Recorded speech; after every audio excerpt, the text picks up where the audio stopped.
Hello and welcome to the CS Ed podcast, a podcast where we talk about teaching computer science with computer science educators. I am your host, Kristen Stevens Martinez, an associate professor of the practice at Duke University. Joining me today is Diane Horton, a professor of the teaching stream at the University of Toronto. She is also a host of a different podcast called In the Loop, which is a podcast for computer science undergrads. Diane, thank you so much for coming on the podcast. Oh, it's great to be here with you, Kristen. So today's episode is about teaching practices, though this time I'm not bringing you a bite because it would just take too long. It's not something you can do tomorrow, but I think it's a very important thing to talk about now as you're thinking about soon maybe updating the next offering of your course. So Diane, in a single sentence, what would you say is your practice? I like to teach in a semi-flipped style where students learn the easy stuff at home, so I get to teach them the juicy bits in class, and there's still lots of time for rich active learning activities. Awesome. So let's start with context, because context is so important when it comes to stuff like this. Tell me more about the classes that you're teaching. So I'm at the University of Toronto, which is a very large university, and the classes I'm teaching tend to range from about 125, that seems small to me, to 200, and my biggest classes are 468. I know the exact number because it's in this beautiful big room designed for active learning. I've also taught in terrible rooms that are the absolutely worst ever, where you're squeezing down these long rows, trying not to it's awkward getting past students to get to them for the active learning. So I've done it all. Oh, yes. I think I've seen pictures of your active learning room, and I'm so jealous. It is really good, yeah. So what kind of courses are you teaching? In recent years, I've taught a lot of CS2 and intro to databases. I also have a grad course on teaching that has been really fun to develop.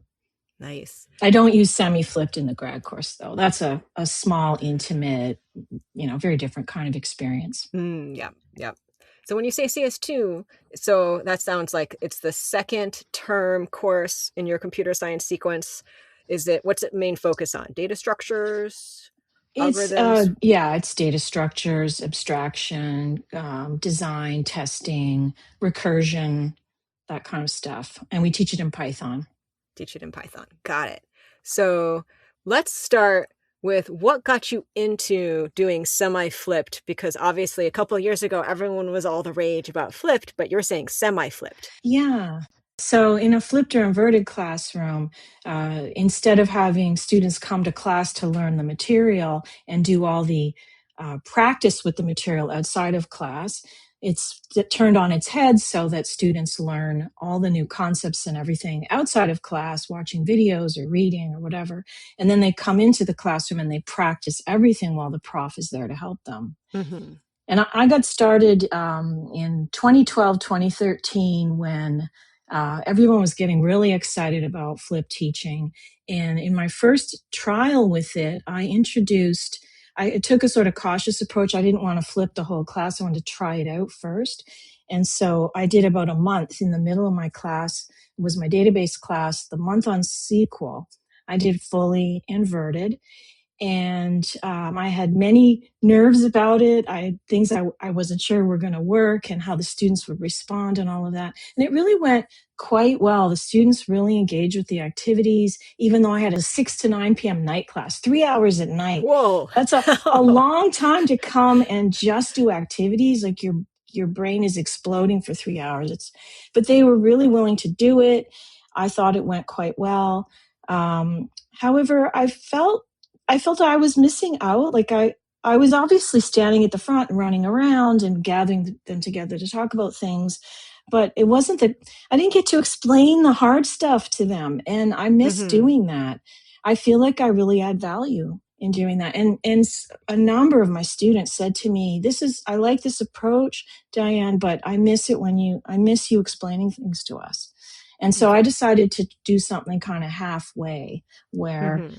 I kind of divided on another dimension, and they are learning stuff outside of class and practicing it a little bit outside of class, but the easy stuff, the basic definitions, the foundational ideas. And then they come to class and we do the harder things together. Mm-hmm. So I get to bring Okay. my intuition, I get to adapt my teaching to their learning. That's my happy place for teaching. Okay. So how do you do this semi-flipped then? Yeah, so every week students do some activities. We call them preps, Mm-hmm. preparatory activities, where they typically learn a little bit of something new and they practice what they've learned. They have to hand in some kind of evidence of what they've done. Mm-hmm. I typically make it worth some marks, about 1% a week. And that seems to be enough to get Mm-hmm. enough of the class to have taken it seriously and come prepared so that you are not reteaching what was in the prep. That would be Mm-hmm. Yeah. very counterproductive. And you just take off from there. And they come kind of knowing what they don't know, and ready to take it further. And then in class, um, we do a back and forth where there's activities and then we gather together and I'm teaching Mm-hmm. new stuff. And I really try to use Mm-hmm. the activities to uh, do interesting things, not just practice, but like uncover misconceptions or um, especially what I love is when we can do discovery together, when I can set the table for students, scaffold an experience where they're going to discover something for themselves. Mm-hmm. So I want to roll back real quick. So when you say that they do that prep material, so I'm assuming it's like reading or watching a video or something like that. But like, what do you mean by evidence of doing it? Because like for my class, I also do semi-flipped for my elective data science class, and I also call it prepares. Like this is your prepare. You watch this video, read this thing, and then you have to do this multiple choice, usually online quiz in the learning management system. And part of me wonders, like, do you understand what I mean by like, you need to do these things and you're going to notice what you don't understand by doing this thing? Because I think the vast majority are kind of like to see it as busy work. And I'm like, no, it's not. Yeah, it is challenging. And I find just like everything in teaching, it's a bit of whack-a-mole. Like you fix one thing and another problem pops up and you're just constantly managing limited resources, especially time and attention. But yeah, we do a mix of things. Some of our questions are in the LME and they are multiple choice, or we get a bit creative and we find ways to ask questions where they can fill in a blank and it still manages to be effective. And you can ask questions that are meaningful and not easy to answer in this kind of form. And I don't know about you, but I feel so excited when I come up with a new way to ask Yes, something, I a do. new question type. It's like, wow, success. And if you can Yes. boil it down to something easy to mark or easy to assess online, that's amazing. But still, there tend to be a fair number of multiple choice, and we give them infinite attempts Hmm. because we really just want them to do the work. And so some people will game it and just click till they get the right answer. But most of our preps have another component where they have to do something like a coding thing that they hand in and we auto test. And we've also invested in developing some software that allows us to auto test their uh, uh, relational algebra. So in Okay. my database course, they're handing in relational algebra stuff that looks a bit like LaTeX and gets parsed and turned into SQL. Anyway, Interesting. we can actually run their algebra, and that's kind of useful because they can learn from that experience. So not only are they doing like the more like quote unquote simple online quiz in your standard learning management system, but they're also doing like computer science. We know how to code our way to auto graders. So they're doing small auto grading Yes, things before they show up to class. that's right. And so they can't just guess that; they have to get it right. And you can tell they're engaging with it because you get a lot of questions on your discussion board if they're having struggles with it or in Interesting. office hours. How do you motivate them to get it done before class? Besides the like, quote unquote, the student shame of showing up and not being prepared. Like, how do you actually get them to do the work before they show up to class? Yeah, I wanted to say the student shame is not apparent to me in the classroom, and that's a good thing. They can evade any awareness from me. But anyway, I make it due before the first class of the week, and there's no extensions at all on the preps. It's only 1%, and there's no mercy on those because if people haven't done them, then the whole model falls Yep, apart. yep.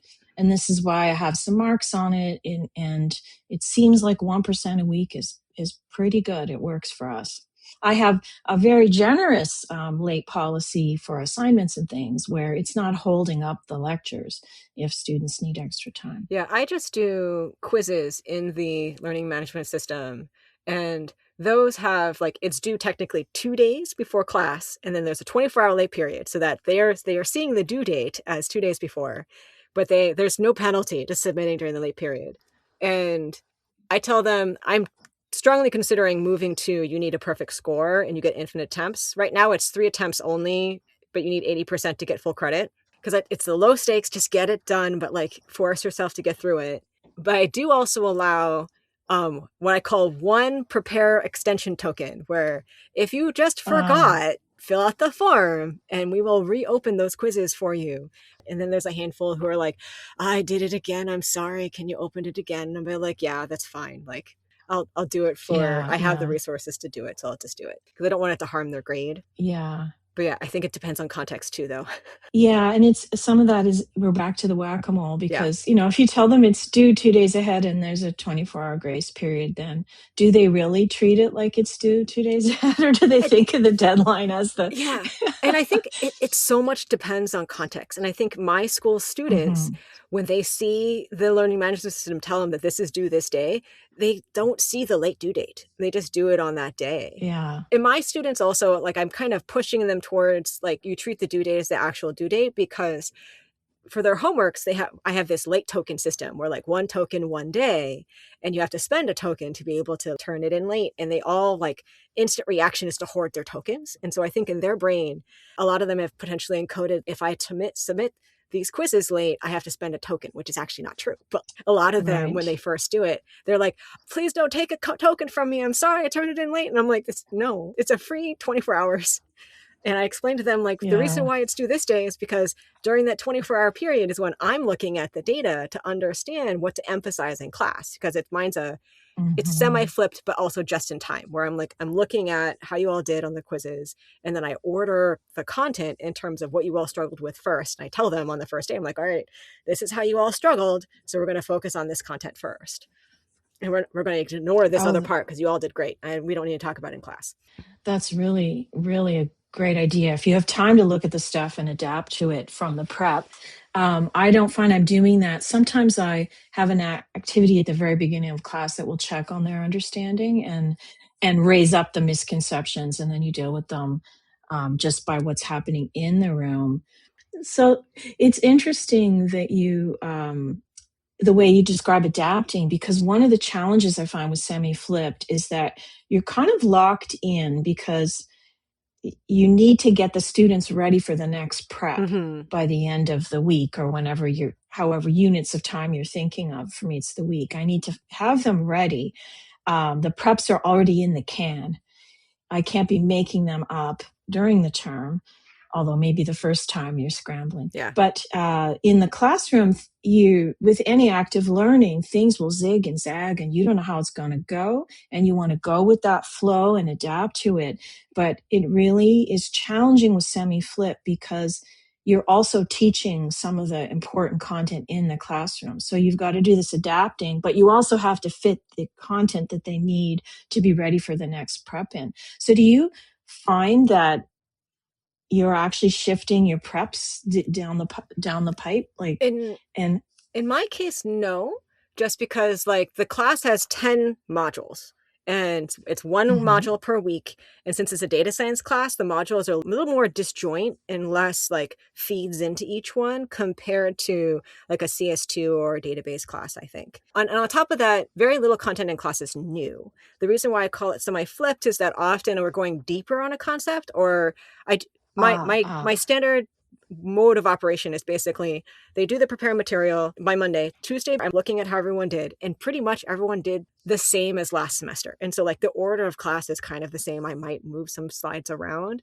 but in class is kind of like Right. semi like little chunks where I'm like peer instruction, a set of 1 or 2 slides to re-explain what people struggled with most on the peer instruction, with an emphasis on the wrong answers in the peer instruction is multiple choice if the students most like picked like the most popular wrong answer, then I'll talk about like why is this one wrong, let's like discuss this is a common misunderstanding, and then we repeat or we move to doing like a worked example in class. And so and this is across a whole week, so I have 2 classes to kind of cover what I need to cover. But at the same time, since things are ordered by most important first, if we don't get to the last like little sub lecture, it doesn't matter, because I'm like, y'all did mostly fine on precision and recall and we didn't have time to get to it, but I'm going to assume you all are mostly okay. So that's how I Right. handle not getting to everything. I just don't handle it. I drop it because it's like, it was the least important thing for class anyway. Right, right. And that's a bit different from what I'm doing, where I'm doing some of the most important stuff in class because I've reserved it so that I get to teach it to them, so that I can break it down and respond to how they're understanding it, and this and create these discovery opportunities as well. And so that puts a lot of pressure on, and it actually, if I were co-teaching with a sessional instructor who was just like a graduate student who was hired to teach, it's a very demanding kind of teaching to ask somebody who's junior to do. And I still find it challenging every time. So I think it's the only thing I don't like about semi-flipped, the way I'm doing it. But somehow I get through every term. We get through what we need to learn. And I do punt on things too, like I have to sometimes. Yeah. But I get through the important stuff. I would assume also Sorry. that you're doing it because you think it's worthwhile. Yes, I really do. So you're sometimes doing stuff to build off of what they've learned outside of class, and sometimes you're focusing on some activity. What are the standard like chunks of things that happen in class? It's different for every lecture, every topic. I guess I take, when I designed it in the first place, I took the material that formerly had been done in traditional lectures and in a certain sequence that I was happy with. It was a well-functioning course. And I just thought, which of these are the hardest things and which are really basic? And in the sequence, I use this thing called a castle top diagram, where you make a line, and above the line could be something they do out of class, and and below could be something they do in the class. And I sort of divided it up that way. And then I thought, for the juicy bits, as I like to call them, the crunchy nuggets, how can I do something really valuable that takes advantage of this precious time we have together in the classroom? And I thought about what makes this hard, or what's mysterious about this, and how can I reveal something that will give them an intuition, or how can I allow them to discover it for themselves, for instance. And then it's really specific to the individual things. Mm-hmm. I could give examples if you like. Yes, I would love an example. Yeah, so my examples are going to come from my databases class, which I've been teaching a lot recently. I'll try to make them not down in the weeds too much of relational databases, because that's not on the tip of the tongue for everyone, I'm sure. So one example is to check whether students are able to understand the notation they've learned to define the structure or schema for a database. That we've given them a notation, a mathematical way kind of saying, these are the relations or tables, these are their columns, these are the keys and the foreign keys, and so on. And so I've come up with it's a new question type that I made up, which is to give them the structure or schema and then say, suppose there are 25 rows in this table. How many rows are in the other table? Is there a lower bound or an upper bound? And they have to reason about that. And it boils down to a multiple choice question, but you really have to understand every little nuance of what that schema is to answer the question. So if you think the foreign key goes the other way, if you misunderstand the mathematical notation, you're going to get it wrong, for instance. And so I do that one as peer instruction. And that's at the beginning of the class, right after they've learned in their prep work how to read those things, or they've learned that stuff prior. And so that's a great one to clear up misunderstandings. One of my favorite things, though, as I said, is discovery learning. So in this course, we teach relational algebra, which is it's an algebra, and it underlies SQL. It's everything is based on the algebra, and I actually spend quite a bit of time teaching the algebra and having students write queries in the algebra, because I think it's a good foundation for understanding SQL properly, thinking about it the right way. Anyway, in the prep work, they have learned the relational model, so they understand relations and tables and foreign keys now. We teach them in the prep very few little operations you can do, like filter rows based on a Boolean condition. We give them just like 3 or 4 operators, and they're so basic and really easy. They practice them at home, and then they come to class and they do a sequence of harder and harder queries using those simple operators. And eventually they get into territory where it just seems impossible. It's like I've erected a brick wall that I know they're going to run into. One good example is I give them a table that has student numbers and grades, and I say, find the student number of this one who got the highest grade. But there's no max function. There's no loops. There's no variables. There's none of the things that they're used to. And they're losing their minds. We've done all this easy stuff, and all of a sudden, how am I supposed to do that? And so it's this beautiful iterative thing where it takes about 3 iterations roughly, where I let them loose. They're working away, and I'm running around the room watching, seeing what they're doing. And the class as a whole sort of seizes up, like they can't do it. They're stuck. And then I go back to the front. We gather around the campfire and we say, okay, what happened? What just happened? Why are you stuck? What's the problem? And they discover something fundamental about relational algebra.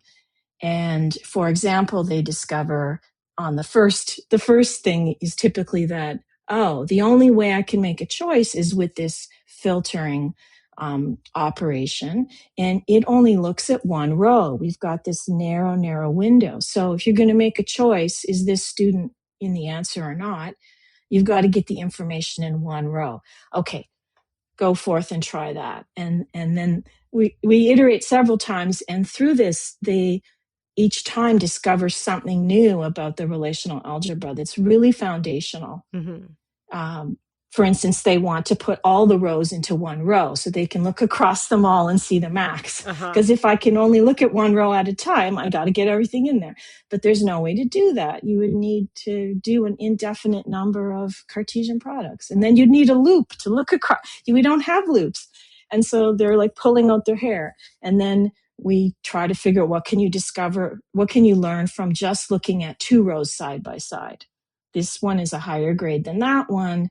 And inevitably somebody says, oh, this one, they write a query that picks the bigger one, but of course that isn't necessarily the bigger in the whole table. Anyway, it's a series of these discoveries, and ultimately they learn that when you compare 2 rows, you can't tell this one is the bigger one is the max, but you do know something from that comparison. Mm-hmm. And I leave them to think about that for a while, and they realize, oh, the smaller one is not the max. Oh, so you can do something. And how do you get the max from the not max? And mm-hmm. we learn we need a set complement. And eventually they get to the algorithm. And in like 20 minutes, they've figured it out themselves completely. So it's much more memorable than mm-hmm. me teaching it to them. And it's so fun. So if this is, though, like a 400 student class, like how do you navigate that? Because like, obviously, one student in one end of the room isn't talking to a student on the other end of the room, but it sounds like they're working together, and then you bring them back together. And then is it basically like you're trying to get one of the students to say the important new bit of information, and then you like announce it to the rest of the room? Like, how are you doing that?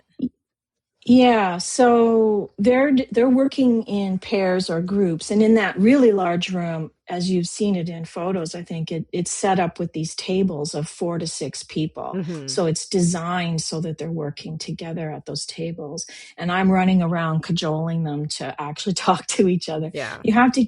you have to establish a pattern in the room where they're used to doing that and used to talking to each other, which I'm sure you're doing in your classroom as well. Oh, it's so hard. It is really hard. At the end of each little round, I go back to the front and we talk about what's just happened, and I get different groups to volunteer what they've discovered or what they hypothesize might be the answer. I see. Okay. So basically, like, there's a round of like they're working together, and then you can try and cajole the answer out of them, or potentially Yeah. lead a group that you're the group that's like sharing to and say like this is what we're all trying to get to. Let's go into some details about the mechanics of how you get the students to do stuff. Like, definitely we can agree grades are motivating, but how do you do it in a way that still feels equitable and all of that? Right. Well, it's tricky because I have a pretty limited TA budget, Mm-hmm. and so probably more limited than yours. Our TAs are unionized, and they have a really high rate of pay, and they have to be paid for every single hour. And there's no volunteers; there's nothing like that. So I have to be very circumspect with where I put the grading work. And so I have found the prep is essential. So I grade the prep. It just wouldn't work if they didn't do the prep. In class participation, I have usually not graded because I feel like I've always felt all through my career, it's my job to make a compelling experience that students will want to come. That has not been as easy in the AI era. So I've changed my policy and started grading that. We could talk about that if you like. And of course, there has to be grading on the homework. Yeah. So let's be precise though. When you say grading, are you talking about hand grading or like multiple choice auto grading of some kind?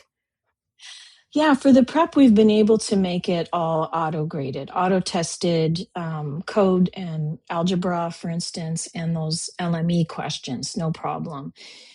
For the homework assignments, some of it is auto tested, like their SQL code is auto tested, but other things are graded by hand. Okay. And for in-class participation, just this year, I'd been on sabbatical last year, and my colleagues were telling me attendance was plummeting last year, and also in office hours. Like, you could shoot a cannon through our help center, which used to be packed with students waiting to talk to a TA. So I was really trying to figure out a way to get students to come to class, and I decided to put some grades on that. And for that, we told students they would be they're already doing these activities, this semi-flipped activities all term long. But we told them this year, once a week, you're going to hand one of them in on a piece of paper, and we're going to grade it. Okay. And there's 12 weeks of term, and we say it's best 9 of 12. So you mostly need to come to class. You have some flexibility. But you mostly need to come to class. And we don't tell them which hour of the 3-hour week it's going to be in. We just do it when it's the right moment for the learning that's going on in the class. And those are marked for effort. So as long as they're doing something, it's the lightest possible marking, and that's done by hand because it's pencil and paper on a sheet. And we use the Crowdmark platform. I don't know if that's popular in the US, but I've heard of it, I think. It's for marking exams. Every booklet gets a QR code on every page, and it's scanned and uploaded. And we do it with these sheets. We just have a 1-page sheet, and it's got student fills in their student data, and there's a Crowdmark QR code, and the back side is empty. We don't tell them till the right moment in the class. Okay, question 3, write your answer for that one on, and we're going to hand that one into you. Interesting. We make it up on the fly. It's working really well. Attendance has been way better than I feared. It's really pretty good. And we're doing a little survey to find out what students think about having that graded, because they're forced to come to class if they don't want to give up the marks for that. It makes me wonder that since the fact that it is randomly chosen, and that even if they know that it's graded for effort, but they have to, do something that like shows that they are making an effort, it makes them just take all of the activities more seriously. Because in contrast, in my class, I have just like a whole lot of forms because like that's what I have Microsoft Forms for Microsoft Campus. And so I have all these Microsoft Forms to collect things like the peer instruction answers, their like for worked examples when I'm like, all right, go work on this question for the next 10 minutes. But then you're going to fill out this form at the end to tell me like, how fast do you want me to walk through the solution? Super fast? Like walk it through, type it out slow? Like, what do you want? And so then they earn 3 attendance points, or I call them engagement points per day. And it's based on the number of forms they filled out. Like if you filled out all -1, you get all 3 points. If it's less than that, you get 2 points. If you filled out at least one form, you get 1 point. And they need 60 points by the end of the semester for 5% of their grade. But that's all based on literal effort of like, you don't have to be right. You just have to fill out the form.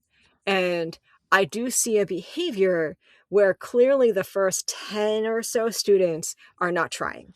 They just open the form and hit the first answer and hit submit. Because when I look at the results as they're coming in, I'm like, there's an equal distribution of people choosing the answers, the possible answers on this multiple choice question. Like you're not even reading it. There's no way you read it in time, like to before you hit the submit button. Well, in your case, it's basically, yes, it's based on effort. You have to be trying for you to get the point. And it's also random. They don't know what it is, so they're actually paying attention. Now I'm tempted to do something similar where I'm like, one of the peer instructions that I will randomly pick that day, you have to be right to get an extra point or something. Yeah, what I'm doing is a lot less elaborate. Like you're collecting a lot more evidence of their participation than I am. Mine is so light, and we're so generous in the grading of that. Really, if they're there, and they wrote a scribble down that looks anything to do with the course, they're going to get the credit, and they kind of know that. So I don't know if they're taking it as seriously as I want them to. The only evidence I have is from running around the room and talking to them. I do feel a shift in the AI era. There's more students this year than I've experienced before who seem to, it's just a layer of them, but it's a bigger layer who are getting by and not really engaging very well. And they're still there. But this survey is really interesting to me, the results, because I want to hear what they say about those very questions. Like, did I take it more seriously because I was handing it in, even though it was a generous grading policy? And I'm also the randomness. I'm worried about the randomness because they could interpret that as, oh, they're trying to trick us. They're trying to force me to come every hour, and when I would only come on the time and they're doing the marked booklet if they would only tell me when it is. And it's not a trick. It's just we're looking for the right moment when I have time to hand out a piece of paper and collect it, and it'll fit in with what I'm teaching. So I'm curious about that too. Find out. I have a bunch of scripts that kind of handle all of the awarding of the points and that kind of thing. And then there's like opportunities to earn, I think, like up to 20 points outside of class. And so students can, if they are willing to do all of that outside work, are able to like skip a good chunk of class if they needed to. So it's really like, it's kind of like if you show up to class every day, you're going to get all of the points. And like the default is you'll earn all the points. But like, I know a bunch of you have various reasons you need to skip the class or you're sick or something. And there's these other opportunities outside of class to earn these points for yourself. It's a lot of flexibility. That's great. Yeah. So where do you think semi-flipped would work versus not work? I think semi-flipped can work in any context. It's a matter of whether you like the idea of it or not. For you think it appeals to your teacherly instincts, I guess. It's more to me about what's challenging about the semi-flip model. And I think of two main things. One is you have to make the materials, and if you're going to go whole hog and semi-flip your whole class, it's going to be a big job. But you can start small. You can make gradual change. You could just pick one unit or 1 week or one lecture and just semi-flip that and see what you think of it before you invest a whole lot in it. You also don't have to make all the materials yourself. Like, For instance, when I first did the fully flipped month of SQL, I used Jennifer Whittam's videos from Stanford, Mm-hmm. which because she had invented a MOOC on databases, and I didn't have time to make videos. I thought, also, why reinvent the wheel? She had these great videos, so I used them. Mm-hmm. And if you want to make your own, you can gradually replace that with your own. So it can be done in a incremental fashion. Doesn't have to be whole hog. And the other thing is the constraining that I mentioned to you, that it does put down a stake in the ground that you have to get to that point in order to Mm-hmm. get them ready for the next prep, because you wouldn't want a rippling change all Yeah. through all the preps you've prepared. Yep. Yep. So I find that a little bit challenging. How do you frame it to the students? Because I feel like Mm. the student Borg mind has actually been more open to flipped for the past couple of terms. Like, but then you always have a portion of the diehard, how dare you make me do anything except sit here and listen? How do you frame things to the students? Well, I think transparency is always so critical in your Mm-hmm. teaching. Mm-hmm. Let students know that you're making very thoughtful choices, intentional choices informed by the literature or best practices you've learned Mm-hmm. or experiences in other courses. And just tell them about that at the beginning of the term. And well, that's one of the things I was most afraid of when I first did fully flipped. Mm-hmm. I thought, oh my God, they're going to be doing worksheets. They're going to think I'm treating them like elementary school children. Why is she getting paid to do no work while we're, just handing out these worksheets? I was so afraid of that. Like it's crazy to me when students like imply that we're not going to work. Like we're not working because we're like Oh my getting them God. to do all the work. And I'm like, do you have any idea how much work this is for me? So much more It's work. Yeah. easier to just Yeah. lecture at you. Lecturing is so easy and it's fun. I love explaining things. I guess that's why I like semi-flipped. But yeah, I was really afraid of it the first time, and I didn't get that reaction, to my utter Mm-hmm. surprise. And also, I wasn't even using my own videos. They were Jennifer Whittam's videos. And I thought, oh my God, they're going to think I'm Mm-hmm. so lazy. But it didn't happen. And over the years, I've had very few complaints about it. In my Okay. course evaluations, there'll be the odd student sometimes. Most terms, nobody will Yeah. say anything. And of course, I benefit now from being in an environment where lots of other people are doing active learning and flipped classrooms and so on. But Mm-hmm. it really has worked pretty well. And in the first lecture, I put in references to the literature.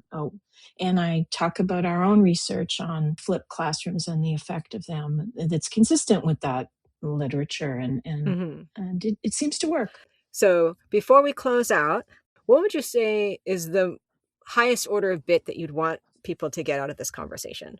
I think most of us who are teaching really love to teach, and if you love explaining things to students, if you love providing intuition, if you love um, diagnosing where they're stuck and figuring out how to help them through that, semi-flipped is a really good way to give you the opportunity to still be teaching the really interesting hard stuff, but also have space to do meaningful, engaging, rich, active learning activities. So it's a really nice in-between approach, and I love it.